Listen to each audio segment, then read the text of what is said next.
नमस्कार विद्यार्थी मित्रों, कैसे हो। आपने इकाई 2 अभ्यास और स्वाध्याय पूरे कर लिए होंगे। स्वाध्याय का प्रश्न 5 बाकी है, तो प्रश्न 5 आज समझते हैं। निम्नलिखित अपूर्ण कहानी को अपने शब्दों में पूर्ण कीजिए। क्या है, एक कहानी की शुरुआत की गई है, आपको उस कहानी को पूरा करना है अपने शब्दों में। मैं कहानी कह देती हूँ, इसका अंत आप अपने कल्पना के अनुसार अपनी तरह से सोचकर लिख सकोगे। ठीक है। मौसम में ठंडक बढ़ने लगी थी। माँ सोचने लगी कि इस साल ढेर सारे स्वेटर बनाकर बेचने हैं, जिससे अंकित की 10वीं कक्षा की फीस और पढ़ाई का खर्चा निकाला जा सके। अंकित के पापा नहीं थे, एक बड़ी बहन थी। अंकित अपने घर में समृद्धि लाने के लिए प्रतिदिन सोचता रहता है। अब एक कहानी की शुरुआत आपको दी गई है कि अंकित नाम का एक लड़का है, उसके पापा नहीं है, उसकी एक बड़ी बहन है और अंकित की माताजी है। तो करते क्या है, तो अंकित की माताजी सोचती है कि इस साल सर्दियों में अधिक सारे स्वेटर बनाकर बेचेंगे और ज़्यादा पैसे कमाएंगे, तभी अंकित की 10वीं कक्षा की फीस भर सकेंगे और उसकी पढ़ाई का सब खर्चा निकाल सकेंगे। क्योंकि उसके पापा नहीं थे, इसलिए घर में पैसे लाने वाला कोई नहीं था, कमाई करने वाला कोई नहीं था। उनकी माताजी इस तरह से स्वेटर बुनकर उसको बेचकर कमाई करती थी और घर चलाती थी, और इसीलिए ज़्यादा स्वेटर बुनना चाहती थी, क्योंकि घर चलाने के अलावा अंकित की 10वीं कक्षा की फीस भी निकालनी है। तो इसके लिए उन्होंने ऐसा सोचा। अब अंकित भी 10वीं कक्षा में है, तो वे भी सोच सकेगा कि क्या करना है, घर की परिस्थिति कैसी है।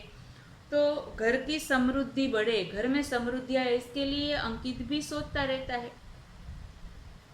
अब अंकित क्या करेगा जिससे उसके घर की समृद्धि बढ़ेगी, तो इसके लिए हम अपनी तरह से लिख सकते हैं। मैं आज जो कहानी कहती हूँ उसी प्रकार से आपको लिखना ही आवश्यक नहीं है। अगर उसी प्रकार से लिख सकोगे तो भी अच्छा है।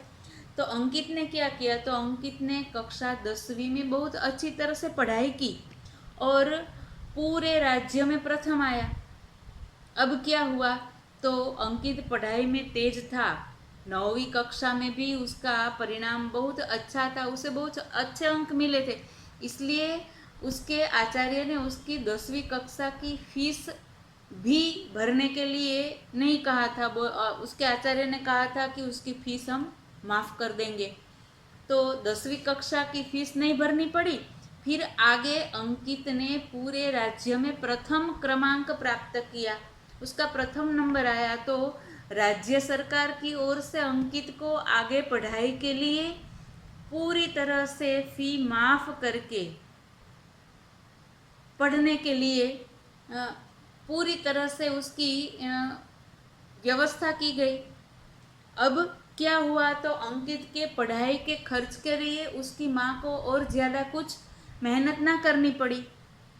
अब अंकित भी पढ़ाई में बहुत तेज था, तो उसके लिए भी दाता मिल गए। सरकार ने उसकी फीस माफ़ कर दी और अंकित के घर की परिस्थिति देखकर लोगों ने, जो ऐसे लोग थे कि गरीब लोगों को मदद करते थे, ऐसे लोगों की एक व्यवस्था थी, ऐसे लोगों की एक टीम थी, तो उन लोगों ने अंकित के घर की परिस्थिति देखकर उसके घर पे भी मदद की। और अंकित पढ़ाई में इतना तेज हुआ कि हर साल अव्वल आता था, यानी कि प्रथम क्रमांक ही प्राप्त करता था। और जब भी उसकी पढ़ाई पूरी हुई, वह उसने कौन सी पढ़ाई की आप अपने आप लिख सकोगे।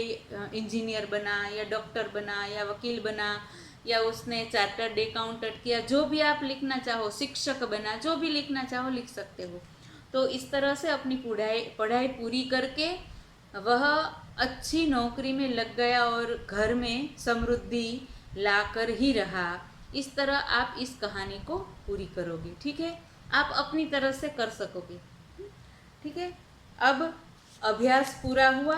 अब व्याकरण समझते हैं। तो व्याकरण के समानार्थी और विरोधी शब्द मैंने लिख कर दिए हैं, मुहावरे और उसके अर्थ भी लिख कर दिए हैं। आपको क्या करना है, समानार्थी और विरोधी तो देखकर लिखने हैं, मुहावरे के अर्थ मैंने लिख कर दिए हैं, आपको उन मुहावरों के अर्थ लिखने हैं, फिर वाक्य प्रयोग अपने आप करना है। कैसे करना है, तो जो मुहावरे है उसी का वाक्य बनाना है। या तो आप नया वाक्य बनाना चाहे तो भी बना सकते हो, या फिर यही मुहावरा इकाई में यानी कि जो पाठ हमें दिया गया है उस पाठ में जहाँ भी प्रयुक्त किया गया हो, यानी कि इस मुहावरे का प्रयोग जहाँ किया गया हो वही वाक्य भी आप लिख सकते हो। तो आप अपने आप वाक्य लिखोगे, ठीक है। मुहावरे और अर्थ मैंने लिखे हैं, वाक्य आपको लिखने हैं। ध्यान में रहे, कोई भी वाक्य बाकी ना रहे, ठीक है।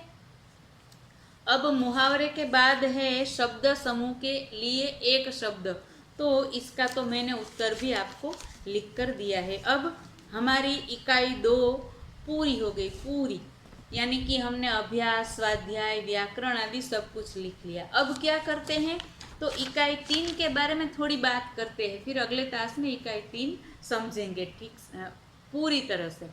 तो इकाई 3 है अंतरिक्ष परी सुनीता विलियम्स, इसके बारे में है, और इनकी लेखिका है डॉक्टर कोकिला पारेख।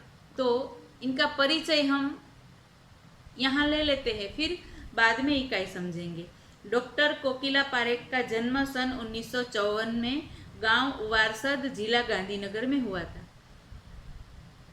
उन्होंने एमए, एमफिल और पीएचडी माने विद्यावाचस्पति, एमए किया था, फिर एमफिल किया और फिर पीएचडी की शिक्षा गुजरात विद्यापीठ से प्राप्त की थी।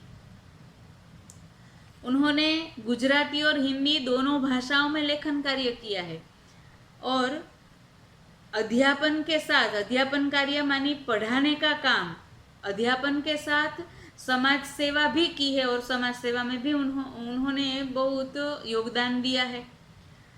इससे आगे महिला जागृति में उन्होंने अच्छा कार्य किया, महिलाओं को जागरूक करने के लिए भी उन्होंने बहुत अच्छा कार्य किया है।